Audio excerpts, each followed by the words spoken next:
மூத்த தெய்வம்னு அழைக்கப்பட்ட வந்த இந்த பெயர் தான் காலப்போக்கில் மருவி மூதேவின்னு மாறிடுச்சு. ஸ்ரீதேவியோட மூத்த அக்கா தான் இந்த மூதேவி. 8ஆம் நூற்றாண்டில் வாழ்ந்து வந்த பல்லவர்கள் இந்த மூத்த தேவியை குலதெய்வமாக நினைச்சு வழிபட்டு வந்திருக்காங்க.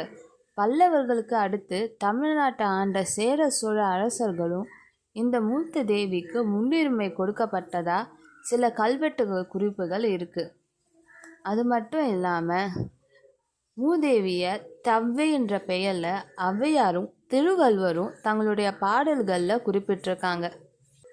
ஸ்ரீதேவி மக்களுக்கு தேவையான செல்வத்தை கொடுப்பதுக்காக படைக்கப்பட்டதாகவும், மூதேவி வீட்டில் இருக்கும் வறுமையை அடித்து விரட்டுவதற்கு படைக்கப்பட்டதாகவும் நம்ம முன்னோர்கள் பல 100 ஆண்டுகளுக்கு முன்பு சொல்கிறாங்க.